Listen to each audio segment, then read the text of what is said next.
아버지 감사합니다. 오늘 찬양 예배를 통해서 영광을 받으시고 우리에게는 은혜와 사랑과 기쁨이 되게 하옵소서.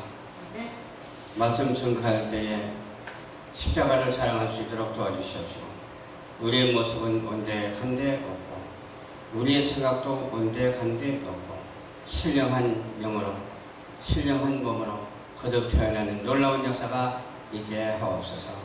예수님 이름으로 기도하옵나이다. 아멘. 오늘 능력과 지혜,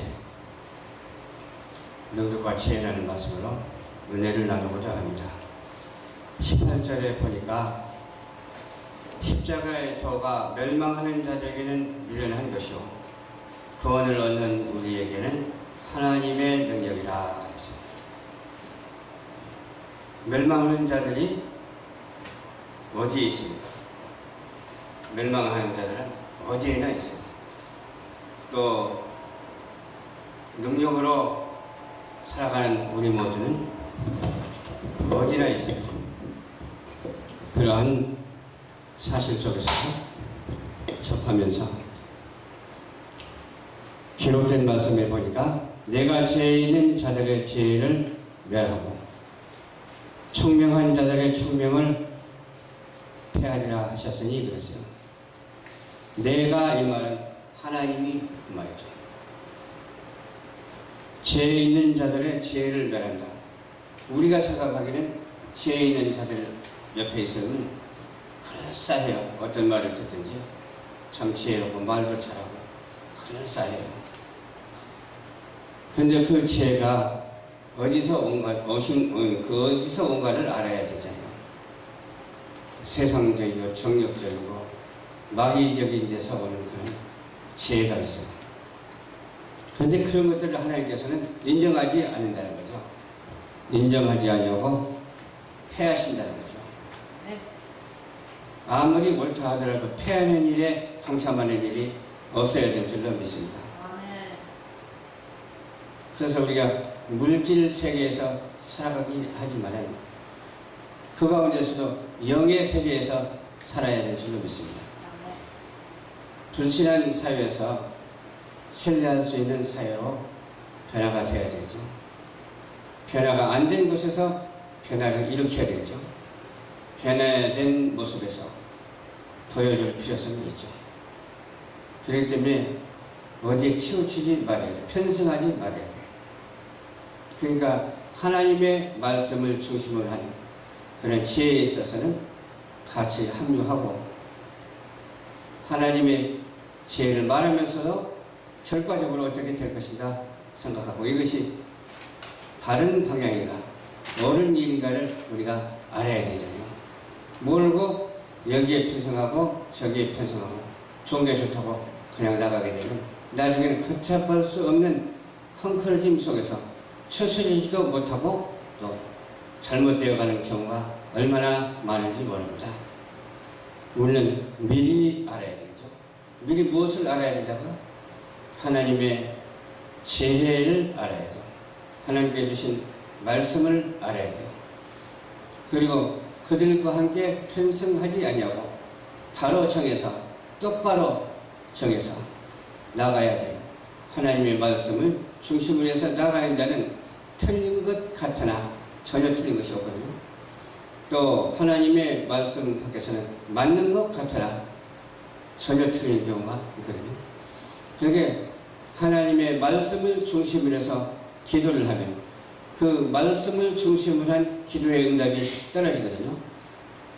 그 기도의 응답이 떨어진 것은 내가 실천하고 싶어서 실천하는 것이 아니라 하나님께서 기도를 했기 때문에 응답을 줬기 때문에 그 응답은 변함없이 진행된다는 거예요. 변함없이 진행되어서 변함없이 나가고 변함없이 승리하게 된다는 거예요. 그래서 우리는 어떻게 해요? 지혜 있는 자가 어디 있는 요구 있잖아요. 근데 있는 것 같은데 어디 있는 요구를 했어요? 그 말을 우리가 깨닫지 못해서 그런 거예요. 깨닫지 못해서 없는데도 불구하고 있는 것처럼 느껴질 때가 얼마나 많은지 몰라. 주님을 말씀하면서 지혜 있는 척 하는데 그게 아닌 것이 있거든요. 근데 주님을 믿고 주님을 의지하면서 죄 있는 척하는 것이 아니라 죄를 주신 것은 그대로 받아들이고 순종하는 자에게 복이 있고 순종한 자의 말을 들을 때 또한 다른 사람에게도 복이 되고 또 순종하는 사람의 말을 들을 때 또 다른 사람에게도 복이 되고 복의 줄기가 쭉쭉쭉쭉쭉 뻗어가는 거예요. 그러니까 복의 열매가 주렁주렁 열리는 거예요. 그렇잖아요. 죄 있는 자가 어디 있느냐 했지만은 우리가 보기에는 있어. 그런데 우리가 보기에 있는 것 같고 하나님 보기에 있는 것은 전혀 다릅니다. 하나님 보기에 있는 것으로 하여금 동참하고 공유하고 누리는 자가 되어야 된다니까요. 이래 변사가 어디 있느냐 그러잖아요. 말 잘하는 사람이 어디 있습니까? 말 잘하는 사람 치고 실수 안 하는 사람 별로 없더라고. 그럼 말을 잘 안 해도 한마디를 하더라도 하나님의 뜻에 합당하게 하는 자는 실수가 없어. 그러나 말을 아무리 잘해도 하나님의 뜻에 어긋나면 한 가지만 잘하는 것이 아니라 나중에 한 가지도 못하고 다 실수가 되죠. 그래서 말을 잘 못해도 하나님의 말씀대로 순종하고 기도하고 하나님의 응답을 받는 사람은 하나님의 섭리에 동참하게 된다니까요. 하나님의 섭리에 동참하기 때문에 내가 하고 싶어서 한 것이 아니라 하나님의 역사가 나에게 동참하기 때문에 하나님과 동행하는 삶을 살아가는 거예요. 그렇잖아요. 세상의 지혜를 미련한 것이 아니냐고 했어. 나는 세상의 지혜가 너무너무 그럴싸해서 환상적으로 빠질 때도 있었어요. 근데 나중에 깨닫고 보니까 덜 깨닫기는 하지만 조금 깨닫고 보니까 하나님의 지혜에 있어서 세상 지혜는 아무것도 아니에요.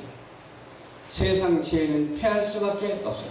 오직 하나님의 지혜를 승리할 수밖에 없기 때문에 우리가 하나님의 지혜를 본받는 자가 되기 때문에 승리의 대열에 서서 전진하는 거예요. 그 나라와 그 의를 향해서 전진하는 거예요. 저 천성을 향해서 날마다 전진하는 거예요. 홍해가 갈라져서 건너간 같이 우리는 정말로 주님의 은혜의 말씀에 응답을 받고 저 높은 곳을 향해서 비상해 가는 거예요. 하나님의 지혜에 있어서는 세상이 자기 지혜로 하나님을 알지 못한 거로 하나님께서 전도에 미련한 것으로 믿는 자들에게는 구원 얻기를 기뻐하시는도다 했거든요. 그게 백날 말로만 하는 것이 아니라 한 가지를 하더라도 무슨 것을 해야 되겠어요? 전도를 해야 되겠죠. 그래서 오늘도 아까 조금 수정을 하면서 주 예수를 믿으라 그리하면 너와 내 집이 구원을 얻으리라. 그렇게 말씀을 적었어요. 성경 말씀이 한 구절도 안 들어가니까 누가 지적을 하더라고. 성경 말씀이 안 들어갔습니다 하고 지적을 하더라고요. 그래요. 맞습니다. 그렇게 지적하는 것을 내 마음대로 판단해서는 안 되잖아요. 그렇게 지적하는 것을 듣는 것이 복이잖아요. 아무리 맞는 말을 한다 하더라도 3살 먹은 어린아이가 한다 하더라도 들어야 되고요. 또 100살 된 노인이 말한다 하더라도 들어야 돼요. 청년이 말한다 하더라도 들어야 돼요. 그렇잖아요. 어떤 말을 들어야 될까요? 하나님의 말씀을 심으심으로 한 말씀에 응답이 된 말씀을 드려야 된다. 말했다가 빗나가서 응답되지 아니할 말씀은 안 해도 되지만 말한 것을 들음으로 말미암아 빗나가지 아니하고 정통으로 꽂히는 그런 은혜의 역사가 있어야 될 줄로 믿습니다. 유대인은 표적을 구하고 헬라인은 지혜를 찾았죠. 우리는 십자가에 못 박힌 그리스도를 전하니 유대인에게는 어때요? 꺼리끼는 것이요 이방인에게는 미련한 것이지만 우리는 어떤 사람이 이방인이 아닙니다. 이스라엘 나라로 말하자면 이방인인지 몰라도 하나님의 백성으로 하나님의 자녀로 인쳐주시기 때문에 이방인이 아니라 하나님은 아버지시고 우리는 자녀인 줄 믿으시기 바랍니다. 자녀들에게 주님께서는 아낌없이 주시겠다고 말씀해 주셨습니다. 오직 부르심을 입은 자들에게는 유대인이나 헬라인이나 그리스도는 하나님의 능력이라고 말하겠습니다. 우리는 능력 받았습니다. 아멘. 저와 함께 하기 때문에 능력 받은 것 그대로 실천하면 기이한 이적과 표적과 기사가 나타나는 신령한 세계를 향해서 나아가는 우리 하나님의 십자가의 군병들이 다 될 줄로 믿습니다. 기도하겠습니다. 좋으신 아버지 감사합니다. 오늘도 주님께서 인도하여 주셔서 말씀을 증거했습니다. 증거된 말씀에 복이 되게 하여 주시옵시고 은혜가 되게 하여 주시옵시고 능력이 되게 하여 주시옵소서. 예수님 이름으로 간절히 기도하옵나이다. 아멘.